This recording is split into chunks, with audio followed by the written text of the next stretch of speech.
Monday, everybody, and welcome into the Gramlich and Mac Lane podcast presented by Ingles, the official supermarket of Gramlich and Mac Lane. And Mac, we have to talk about what happened this weekend. Not just the game.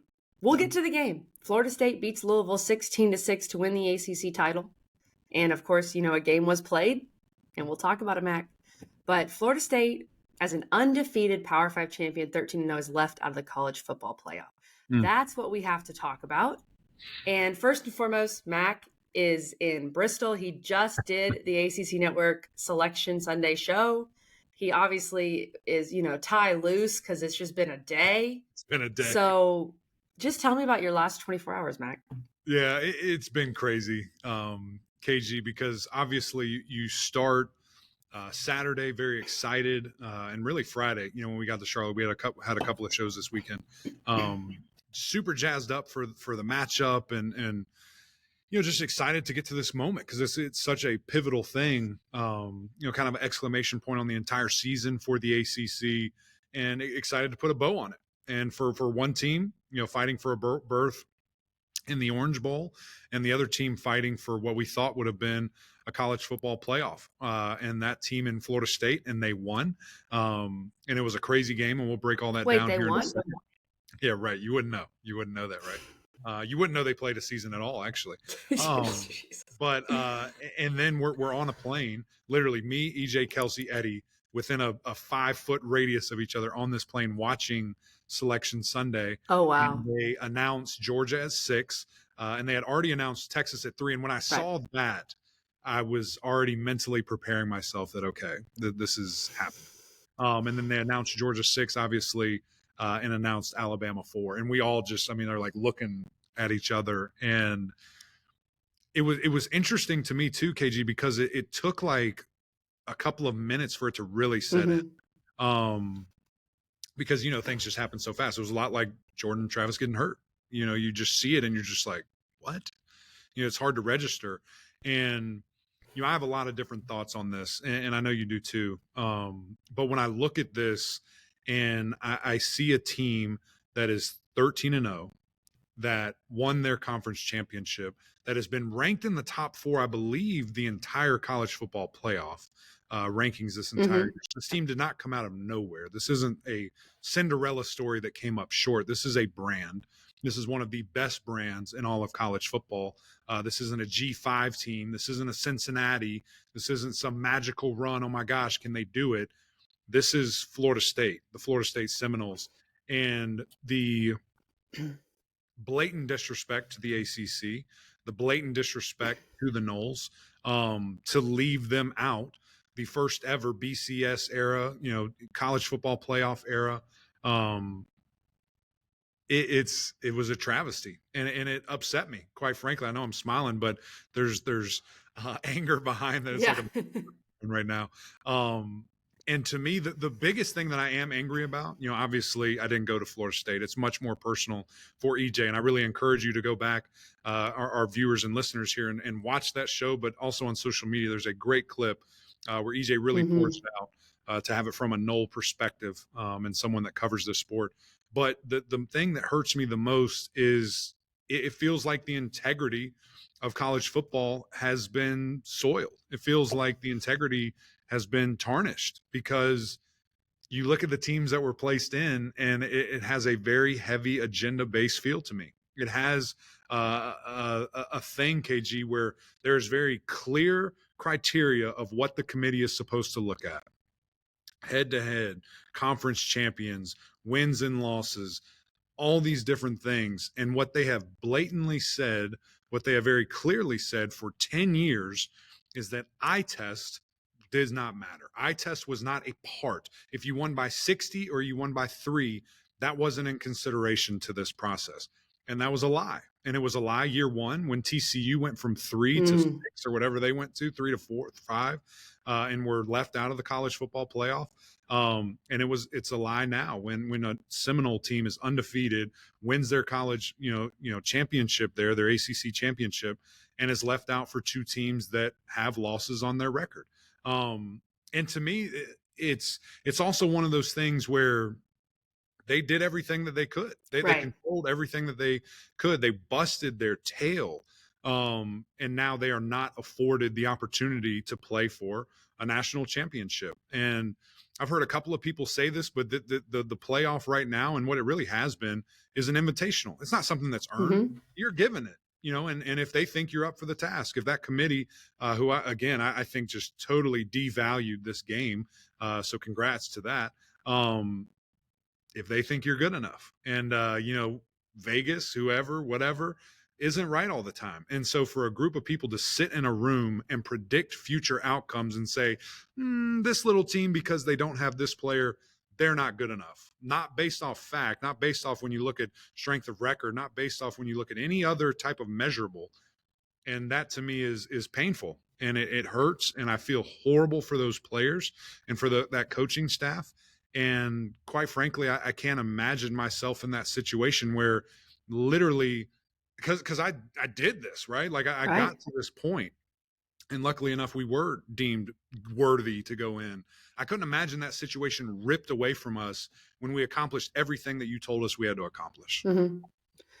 Mac, it's well said. And I watched y'all's show tonight, Sunday night, and it was great. So go rewatch it. You can watch it on Watch ESPN or whatever. And then, of course, I saw that big clip on social media.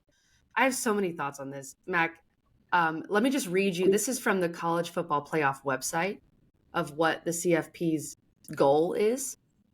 The College Football Playoff is a postseason event to determine college football's national champion on the field, while emphasizing the significance of college football's unique regular season where every game counts. That is literally from their website. Yeah. And if every game counts and you go 13-0 and you win your conference title and you're in a P5, heck, Cincinnati did it in a group of 5 and they got in. So, I mean, this is just ridiculous. And what I really liked from y'all's show, EJ, because again, you're right, this is so personal for him and it should be. He used the word deserve, right? This is not what these players deserve. And I 100% agree. However, the sad state of where we are in college athletics is that the word deserve doesn't matter anymore. Mm-hmm. I don't think. So, for example, did Florida State deserve to be in the playoff because they won all their games? Yes. But they said, who cares? We want better matchups. We want to try to predict the future because we know what this is going to look like. We want these bigger brands, even though Florida State's a huge brand. Student athletes don't deserve a better student athlete experience than traveling 3,000 miles to play conference games. But they don't get that anymore. Right. Teams deserve even playing fields where one conference doesn't get 70 million, another conference gets 40 million, but that doesn't matter. Conferences deserve equal treatment. You don't get that anymore. So really, the big bad boogeyman here is the money in the end. And the money has taken over. The equality and the, student athletes deserve this and deserve that. Yeah. Doesn't exist anymore. And it's really sad. It's especially as a female athlete. And I know this doesn't, some people might say, well, does it relate to that? It all trickles down to that. Right. And we're seeing some of these power players, mainly the SEC and the Big Ten, try to take over the sport and turn the sport into what they want it to be. Right. They've turned it into, this is now politics. This is now a Fortune 500 company. And that's not what this is supposed to be. Mm-hmm. And in the end, Mac, I feel like what they're trying to say is, ACC, Pac-12 is now dead. They killed it. Big 12, you guys don't matter. And will the fans embrace that? Or will they get tired of seeing the same old teams every single year? Because guess what? They say the Big 10 and SEC matter. You know who's never making a playoff? Even a 12-team playoff? Purdue. Right. You're not making it. Yeah. You know who's never making a 12-team playoff? Vanderbilt, obviously. There are so many, and the list goes on and on. Like you're selling your soul to be in these super leagues, but you're never really going to do anything. Right. So what's the point of all this, Mac? Yeah. What's the point? Yeah. I agree with you, KG. And again, it's disheartening. It stinks. And, I think another piece of it is when that committee sat in that room and the decision makers, if there's any others, whatever, that are doing this and coming up with this top 4, honestly, I believe that they sat and looked there and said, who's the weakest link of these teams? Who can we leave out? And there are 0 ramifications. And that was the ACC. Or there's an excuse, which is they use the Jordan Travis thing as an excuse where they could tell people, well, we apparently have this bylaw now where if a player's injured, we can leave them out. They had an excuse to do that. And so they took it. It's the easiest road. Yeah, and that's, again, football is number one, play on the field, and number two, there's a lot of other positions. There's a lot of other points of emphasis than just the quarterback. And so for that great defense, for this unbelievable team, to a point where their starting quarterback tweets, "I wish I would have broken my leg That earlier." broke my heart, Mac. That's your legacy on this committee. That's what you'll always be remembered for. Yeah. And it's shameful. It really is. So, KG, it's ridiculous. Again, you put up whatever metrics you want. You show the different things. Everybody wants to point out and say, well, look at what these guys did against Florida. Man, they struggled. Look what they did against Louisville in the ACC championship game. But they don't want to talk about it took a literal prayer in Jordan Hare Stadium to win that game against a horrible. No one's bringing that up. Nobody's bringing it up against a team that got absolutely blasted by New Mexico State the week before. Yep. Nobody makes it. If the ACC does that, that's on every major thing, making fun of, pointing at, look at this is unbelievable. Nobody brought it up. Doesn't bring up Washington almost losing to Washington State. It doesn't bring up the fact that Texas was in such a slump to end the season, and then they have this burst because they played Texas Tech. I wish we played Texas Tech. That'd be great. That'd be amazing. And it's pitiful. Michigan, 213 total yards in their Big Ten championship game. Oh, did their starting quarterback not play? Were they on their third string quarterback? No.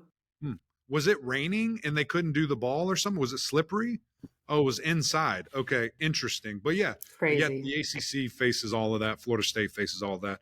And to me, it's going to be fascinating what happens because of this, because there is going to be a ripple that is sent throughout college athletics. There's going to be a ripple that's sent throughout college football and quite honestly, in the ACC that's at the middle of it.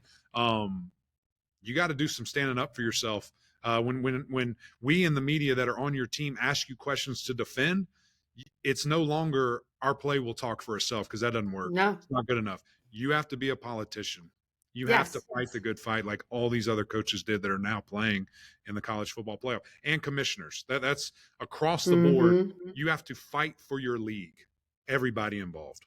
Yeah, apparently so. Apparently you have to be a politician and you have to go on TV and maybe even, I would use the word propaganda, say your league's better than everyone else, but you don't really use any facts. I guess you just use the past, saying the SEC's won a bunch of titles, but this is the future. This is now. And speaking of the future, that's the other part of this that bothers me, Mac, is that's what the committee tried to do. They tried to predict the future. Yeah. Like Vegas does this every week, and sometimes they're right, sometimes they're wrong. Vegas had Oregon as a 9.5-point favorite over Washington. Exactly. Oregon didn't win. Vegas had Georgia favorite over Bama. Yes. Yeah. So who's to say? I mean, that's what we love about college football is anything can happen. And they Auburn took that away. Should have beaten Bama. Took it away. And by the way, the other part of this is that Auburn could have literally just solved all of this if they could have kept Bama out of the end zone on 4th and goal from the 31, but whatever. But it's not the committee's job to try to predict the future. Yeah. It's not. And that's what you just did. You said, well, this matchup's going to be better than this. Michigan sucks on offense. Like, I think Michigan, Florida State, with Florida State having a backup quarterback and maybe not as explosive as they've been, would have been a good game. Yeah. Now, Bama, Michigan, I'm like, unless, Michigan, Nick Saban's not letting any of his signs get stolen. So we'll see what happens there. But by the way, the Michigan room reacted when they got Alabama. That game's over. That was funny. That was funny. That was really funny. Mac, I wanted to bring up just how unprecedented this was. And I looked this up. The most spots that any team had ever jumped from championship week to the final poll was 3. And that was Georgia in 2017 from 6 to 3. Okay. And I think everyone thought Georgia deserved that, back in 2017. This year, 2 different teams jumped 4 spots. So if one team had jumped 4, Texas, that would have already been unprecedented. They jumped from 7 to 3. But 2 different teams jumped 4. I'm convinced that this committee realized that next year we're going to 12. You don't have to answer for this. Like, it's over. Yeah. You're going to have great ratings and, you're going to, who knows, maybe Bama, Michigan will be a better game than FSU, Michigan, but that's not your job. Right. That's not your job. Yeah. And the other thing to me is like I've already thought this, but this really does kind of confirm it. This entire offseason, right? We're dealing with so much realignment and people, these money grabs left and right Yeah. that are happening that you just dove into. College football just needs to separate. College football just needs to become the mini NFL. That's what all these people want that are spending this money and Sure. this money. That's how you get the best product possible. Let's stop messing around with these schools, like all those ones you just mentioned that have zero shot. Let's take the superpowers, move them over, make a mini NFL, have one big division, and let's have automatic rights. If you win X amount of games, you win whatever games in your division, you're in. It's not about people voting you. It's not about how people think or want or whatever, get agenda covered. Because I think about, like the NFL, if the Chiefs have the number 1 seed and Patrick Mahomes gets hurt and is unavailable in the playoffs, they're not saying, oh, well, they're not the number 1 seed anymore. They're the number, is what it is. The Eagles won the Super Bowl with their backup quarterback. Right. So that literally just happened. Said, if you just want to do it, just do it. It's not going to be hard to make it happen. It's all the money people and power people in the same room. Just do it. Let's just get to that point. One big conference. We can even make, our guy Greg Sankey the czar. Make it happen because he's the most powerful dude in the room, and obviously loves college football. So, KG, to wrap it all up, it's an absolute shame. My heart hurts. I'm physically, when I saw that, my stomach hurt for those players, everything that they worked for, because you and I know how much goes into this. You and I know how much goes in to winning, to playing, to preparing, and it's at just such a different level now, from a business side. And it breaks my heart for Florida State, and it's a shame. And, the only thing to do now is to go beat Georgia in the Orange Bowl and prove everybody wrong. And claim a national title. I wouldn't blame you at all. Do it. And Mac, yes, I played basketball, so I get that. But football to me is different because you are risking your body at a different level. And so every Florida State player went out there every week and risked their body. Jordan Travis completely risked his body, broke his leg. Yeah. And I'm not saying it's for nothing. You win a conference title and, you have an incredible season, but you don't get to accomplish your final goal. So why are these guys going out there risking everything? Why are we playing? Crazy. Let's just, preseason, say who you want as a committee and as some national people, and just play a natty right there. Just get it done. Yeah, exactly. And whatever suits, your narratives, whatever gives you the best ratings, right? Just go with that. That seems fine. Mac, do you want to talk about the game for a second? Yeah, that'd be fun. Okay. Cool game. Florida State beats Louisville 16-6. And okay, I lied. Before we go into the game, do you think, and again, neither of us trust this committee at all, so who knows what the heck they were going to do. Maybe they had their mind made up before Florida State even played. But if Florida State wins 50-6, are they in? Probably, which is, again, just disgusting because it goes against everything that they've ever said with what they look at, what they don't look at. Because we've asked many a times about style points. Do teams have to get style points? No, just have to win and this and that and that. And it's just a joke. So just beat everybody by 50. Hey, you got X opponent in there. Don't build depth. Don't give other walk-ons and people opportunity. Keep scoring. Keep embarrassing them. Get sportsmanship out of it. We do this, all these sportsmanship weeks and shake hands across the field. Get rid of all of it. No one cares. Yeah. It doesn't help you win championships, which obviously this committee proved. So it's annoying, KG. I can't stand it. But you know what I can stand? My friends over at Ingles. So can we give a message from them really quick before we talk about this game? Because I love those guys, and thinking about that just made me a little more happy. It's time to discover the convenience and time savings of contact-free pickup with Ingles Curbside. Just visit shop.ingles-markets.com or download the app. And your Ingles personal shopper gets to work with specialized training on how to select the freshest items for a pre-scheduled pickup. They'll even text you with updates. You pull up to a designated space and your personal shopper delivers your items right to your vehicle. Fresh, fast, and affordable. It's all in the bag. Ingles. Low prices. Love the savings. All right, Mac, let's talk about the game as we promised. Florida State wins 16-6. You brought up the weather. I wasn't there. How was the weather? And how do you think it impacted these offenses? Let's start there. Yeah, I think it was nasty in spurts. It wasn't like a torrential downpour, not like the game I played against Notre Dame Yeah. or anything like that. But certainly like wet ball, like slick and things of that nature. I think more so the cause of the low scoring affair was obviously you have a third string quarterback. Which, by the way, we asked Jared Verse, when did you know who was starting? He said that day, like going into the game, like in warmups. That's where they found out who was going to be the starter. And so that to me, just, it's hard to do that. It's hard to prepare one way the entire week and then have to go another way. A true freshman, third string guy having to get the nod. But besides all that, we were watching two elite defenses. We were watching two defenses that all year long were absolutely killing people. And they met, as titans on the battlefield and really kind of had their way in the first half. I mean, both sides. You look what, Louisville, kind of their big highlight, obviously against, Notre Dame, the things that they did in that game just absolutely embarrassed those guys. And for the most part, all season long, Florida State had these, second halves that were just crippling.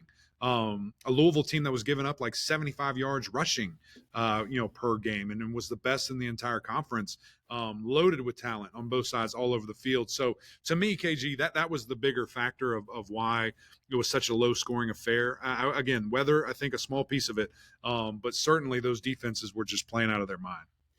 And I think it was obvious that Brock Glenn was a true freshman. And, there was a lot coming at him, especially to your point, playing a really good defense. Also, there were some drops that didn't help him. Keon Coleman had a couple of big drops, Johnny Wilson as well. And I'm not sure I've heard someone say this, and if you've heard it, Mac, please tell me. But I think if Tate Rodemaker is healthy and he has that whole week to prepare, this game looks a lot different. Because the one time we've really seen him play in a game of consequence was the game at Louisville last year when he had to come in. He was 6 for 10 for 109. Right. 2 touchdowns and a pick. So he can throw the ball. Right. And again, the what ifs just keep piling up. But if he was actually able to prepare and be the guy all week and get ready with those wide receivers in that run game, Florida State might have won 35-6. Sure. And then, what happens there. But of course, that's not life is life, and that's what happens. But I thought Toafili was really, really good for Florida State. He made big plays. And then, of course, the big game-changing moment was when Florida State had the blocked punt. You think Louisville's going to score, and then Florida State gets the big stop. That FSU defense looked incredible, and I would put them up against anybody in the country. That's for sure. And that's part of this sad thing is that committee looked them dead in their eye and said, "Hey, Florida State defense, you're not good enough, or you don't matter. You don't matter enough. You don't matter." And it's bizarre to me because those guys played at such a high level. And two things there that sparked my kind of interest that you brought up, KG, was that block punt. It obviously was a bad play because of what happened, but it was also a great play because if that young man tries to kick it, it's getting blocked and it's going to be a smart. touchdown. And that's going to be all kinds of momentum, all kinds of juice flowing for Louisville.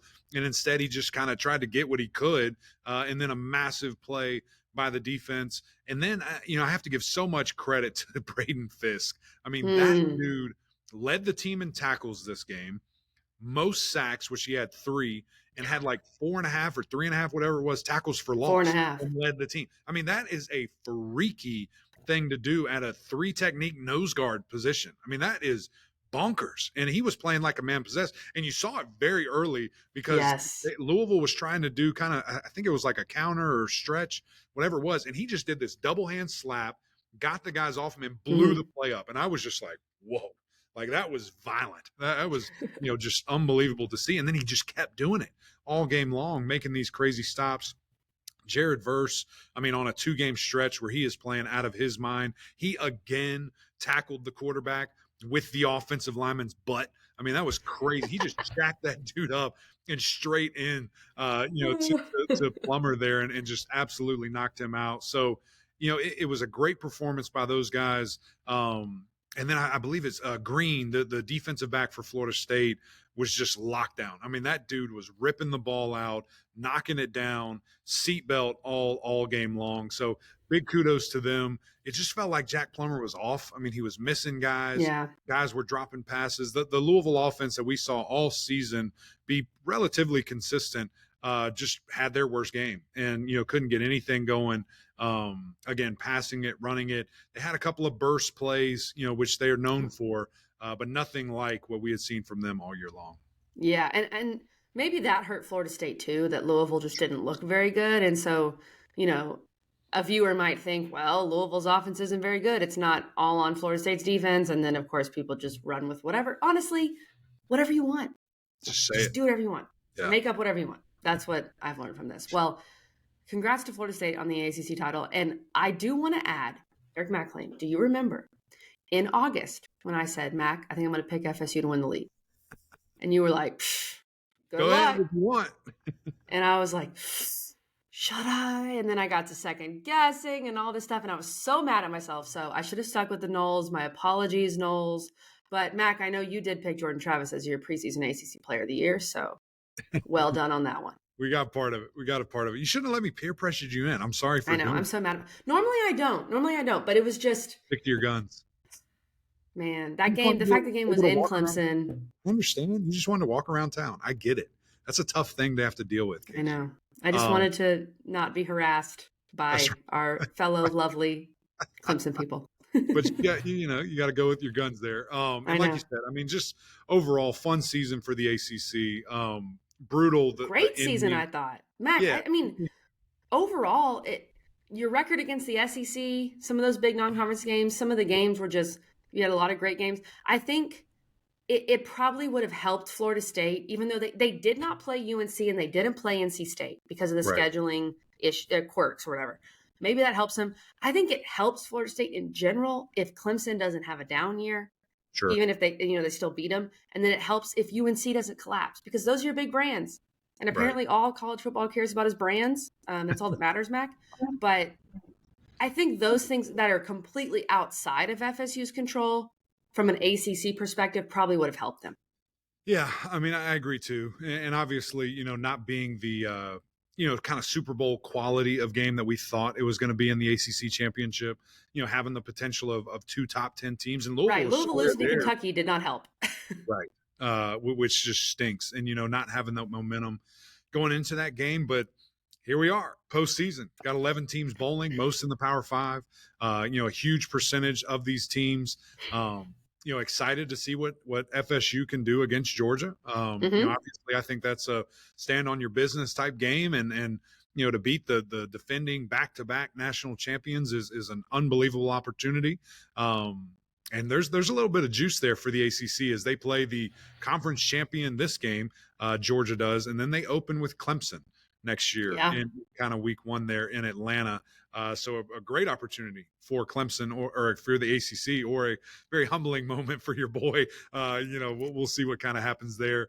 Excited to see NC State potentially get a 10th win, which I kind of think they will. Hopefully everyone plays, everyone's healthy. Kansas State's quarterback, who's fantastic, is already gone, jumped in the portal. So he is out of there. So you feel good about their chances. Do we see Drake May playing the Duke's Mayo game, in Charlotte, kind of homecoming, or, is he going to be done? Louisville playing a massive brand with USC out in California, Kentucky and Clemson squaring off down in Tampa. It feels like the Clemson of old for real, because I remember, I think 2 years in a row, Clemson played Kentucky in like the Music City Bowl. I mean, it's just gross to see that. But a couple other really impactful games, on this list that we're going to get to see. When I think of, Georgia Tech and Virginia Tech, how much momentum they have and how vital these kind of, next 15 days or these extra 15 days are going to be for them, and the momentum that they can kind of grab, KG. So I'm excited for this bowl season. We're going to do another, massive shows, a couple probably, breaking all these games down. We'll have great guests and get some fun perspective. But that's kind of a bow on the regular season for the ACC. And it's, unfortunately a little bit of a sour taste. Mac, you missed the most exciting bowl game of all. We are going to see an ACC game in a bowl game. Boston College and SMU. And SMU out here should have been in the New Year's Six, by the way, if we want to get into all that. They're ACC team. They're an ACC team. So they said, nope. See you later. The reasoning for putting Liberty in there was, well, they've won all their games. And they didn't play any Power 5 teams, so that's important. But they've won all their games, Mac. So that's all that matters. It only matters then. We got to go. Before Mac and I say anything that could really jeopardize Get a anything. phone call or an email. Yeah, we got to go. But thanks for tuning in, everybody. And Mac, take us out, man. Come on. We appreciate you guys so much. Jump over to YouTube. Jump on this train with us. So much fun. You can see how sad and upset I am if you watch this episode over on YouTube. We need you guys to subscribe, leave some comments. I'm sure there's going to be a lot in this one. We need to hear from you, Knowles fans. Knowles fans. We'll jump in there with you because we got your back, no question. Mm-hmm. And, of course, the OGs over on Apple Podcasts. Rate, review, subscribe there as well. But until next time, we'll see y'all.